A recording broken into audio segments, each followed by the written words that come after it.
Se abren los micrófonos para iniciar la tradición republicana del sonar informativo. Comienza el Jueves de Mayol. 8:37. Don Alberto Mayol, ¿cómo está usted? Muy buenos días. ¿Qué tal? ¿Cómo están? ¿Qué tal, ¿Estás Rafa? listo con tu pasaje para venir a votar en esta trascendental votación? Sí, supongo, yo creo que está aquí. De hecho, termina esta entrevista y se sube a la se viene. Eso sí. Sí, estoy esperando el mismo avión que están esperando ahí los migrantes para ir. Con ese mismo entro. Air Madrid. El Madrid, claro. El Madrid, oye, tiempos aquellos. Mira qué casualidad, estaba viendo Estuve en el último vuelo del Madrid, no quiero recordarlo. el diario financiero y me encontré con Alberto Mayol. ¿En serio? Sí, aquí Encuentro Digital Frontal Trust Investment Management.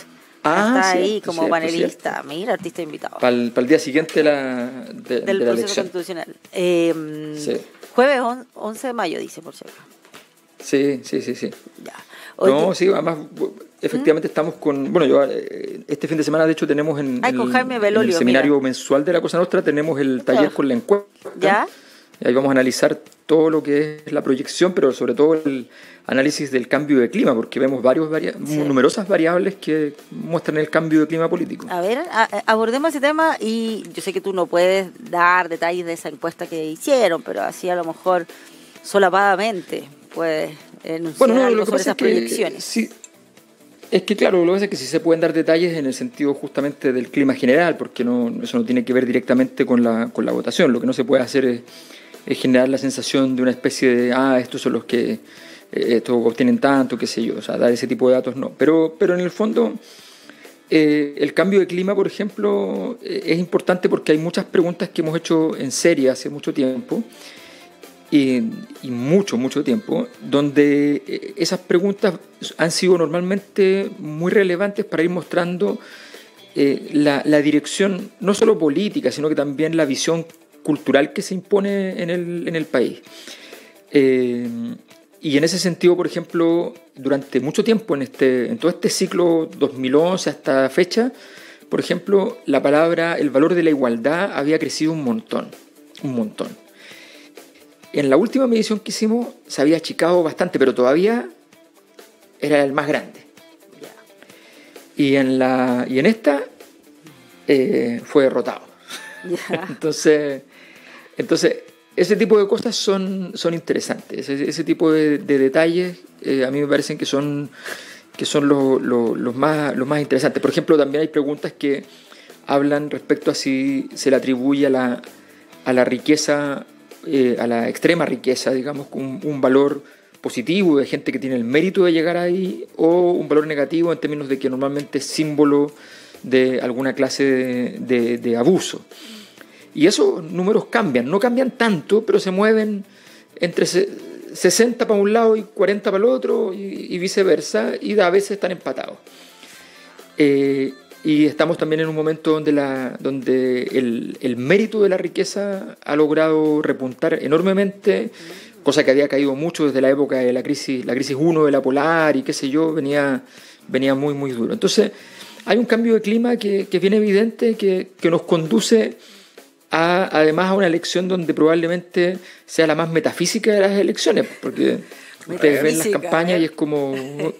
Claro, o sea, normalmente venimos hablando hace tiempo de cosas así físicas, políticas públicas, como lista, necesitamos estos derechos garantizados y por tanto hay que poner plata en esto.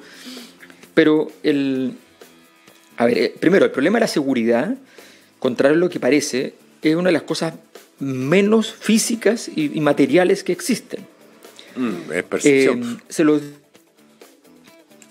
Uy, la ciberseguridad está aquí atacando nuestra comunicación vía IP con Alberto Mayol. Ya, vamos a tratar ahí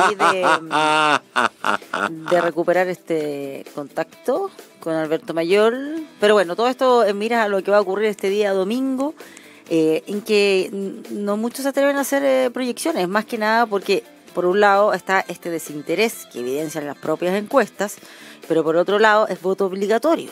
Entonces ahí se conjugan dos aspectos con los que a veces son dos ingredientes difíciles de conjugar para poder hacer una proyección, porque puede ser que mucha gente igual vaya a votar simplemente porque está obligado. Alberto Mayor ya está de regreso. Alberto. Yo estaba tan entusiasmado, hablaba y hablaba. Sé, pero No, pero te escuchamos. Estábamos en la metafísica. Digamos hasta que la seguridad... Hasta la metafísica. Hasta la seguridad. La seguridad, sí. El tema seguridad, sí, claro, es lo menos metafísico que hay, digamos. Claro, lo que pasa es que hay un tema que es súper interesante, porque la mayor parte de la gente cree que ese es un tema así súper concreto, que quien lo resuelva tiene que ser tan concreto que como que se va a extinguir la delincuencia. Ya. Y eso no es así. Eso no es así. Si tú miras casos emblemáticos de inseguridad como países, vas a descubrir una cosa sorprendente. En el caso, por ejemplo, de Venezuela, que tiene una cantidad de muertos al año parecido a una guerra, ¿no? En Venezuela, si tú miras, esto te lo puede decir la misma gente de cualquier gobierno venezolano, de cualquier signo, todavía queda gente de los gobiernos anteriores. Bueno, te lo van a decir. Cuando la criminalidad aumenta, no necesariamente se reduce la aprobación al gobierno.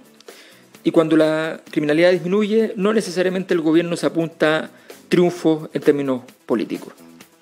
Entonces, lo que pasa en la política finalmente es que se preocupan de la percepción de criminalidad y no de la criminalidad. Entonces la guerra es completamente metafísica, nuevamente. Y hoy día vemos que gran parte de la oferta política de probablemente grupos que les va a ir muy bien en esta elección es una oferta completamente abstracta. Es como ese momento donde están dos candidatos en Los Simpsons, no me acuerdo si era Bush con no sé quién, qué sé yo, y estaban allí y unos mostraban, entonces unos levantaban, decían banderitas azules y otros decían banderitas amarillas y banderitas amarillas. Y era eso, eran las banderitas. O sea, vamos a jugar las banderitas, a algunos les gustan unas banderitas, a otros les gustan las otras banderitas y ya está. Y estamos en una elección en ese sentido bien notable, bien decadente en muchos sentidos, pero notable al mismo tiempo porque es extraordinaria desde el punto de vista del análisis, donde básicamente no solo hay poco en juego en términos de que este Consejo Constitucional como que ya es la prótesis de la prótesis de la prótesis, sino que además la discusión política es completamente ya vacía.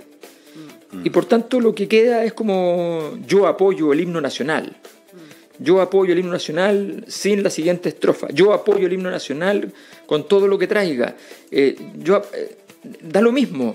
La bandera... entonces es una cosa bien penosa. A mí me parece súper interesante y difícil el desafío de hacer un análisis de político serio de los resultados porque es una elección que está en la metafísica, y en la metafísica no más profunda, sino que no estamos hablando de la existencia del ser y la nada, sino que más estamos bien hablando... de la nada.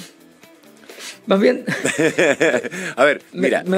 estamos hablando de cosas superfluas, por decirlo en las así. últimas horas, solo en las últimas horas, el PDG expulsó a toda su plana directiva por un conflicto interno y no quería que esto se supiera hasta después de las elecciones. Y además se descubrió que tiene una señora, Carla Áñez, ya sea con S o con Z, condenada a 5 años de cárcel por tráfico de cocaína. Estaba siendo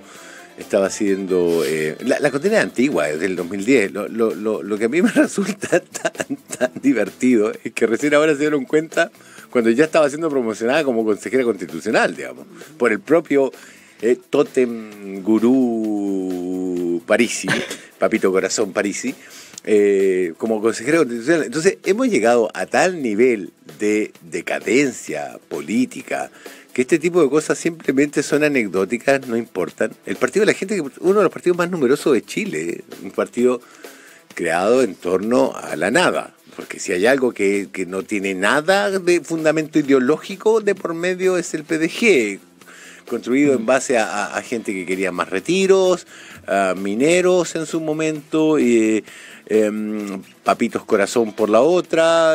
O sea, el PDG es ideológicamente hablando la paparrucha misma Y ahora con narcotraficantes como postulantes al Consejo Constitucional. Y es uno de los elementos que probablemente a mí lo que me resulta más irrisorio, me da risa, aunque en realidad es patético, me da risa y pena, digamos, es que nadie quiere hablar mucho en contra de ellos, porque si sea quien sea el que gane esta elección, o vas a necesitar su apoyo para, en el caso de la derecha, para pasar la máquina por arriba a la izquierda, o en el caso de la izquierda para evitar que te pasen la máquina por encima. Sí, ahora, yo creo que además hay una especie debe ser por el clima, y tal vez estoy equivocado por culpa de la distancia, pero yo tengo la impresión de que no es real que el PDG va a dar un gran golpe de voto. Yo no lo veo real.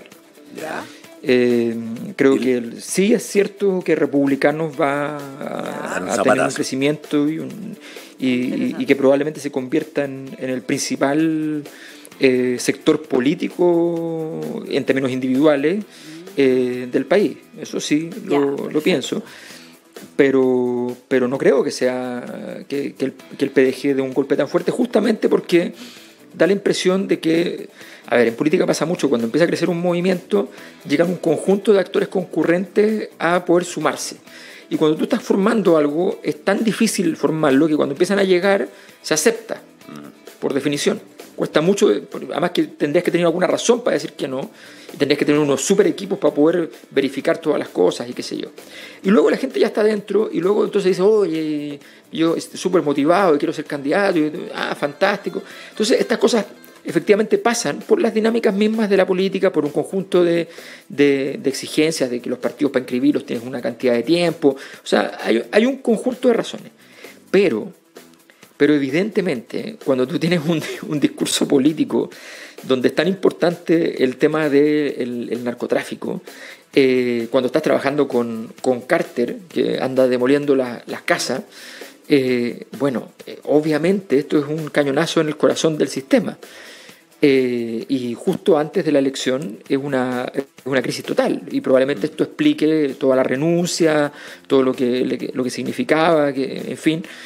Pero es una crisis grande en ese sentido. Obviamente si sale, depende además de cuánto se aparece en los medios, cuánto se desarrolla, pero yo tengo la impresión de que hoy día el sistema político es la típica situación que tiene cuando hay alguien que está creciendo mucho, que tiene temor a atacar, pero no quiere que crezca. Lo único que hacen con ese tipo de conducta es que crezca. O sea, así crece Trump. Porque le tuvieron mucho miedo a atacarlo porque respondía bien. Por lo tanto tú dices, bueno, mejor me quedo callado y no soy yo el que va a atacarlo, y nadie va finalmente a atacarlo, y finalmente entonces cuando de repente van a hacer un ataque tímido, él golpea de vuelta y gana, y entonces crece. Entonces la verdad es que es un problema de teoría de juegos donde normalmente estas cosas pasan, pero yo creo que la crisis que esto le significa al PDG es importante. Nadie puede decir que era un partido que tuviera una estructura muy firme, ni mucho menos, pero la gente hoy día está buscando otras cosas, está buscando a alguien que ofrezca un futuro. Antes Chile estaba pensando en el desarrollo, así como en el desarrollo, la D mayúscula. Ahora estamos hablando en el bolsillo, no en el desarrollo. O sea, ¿quién me trae más plata?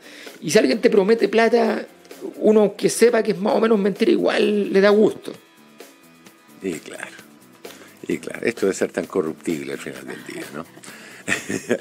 Bueno, el ser humano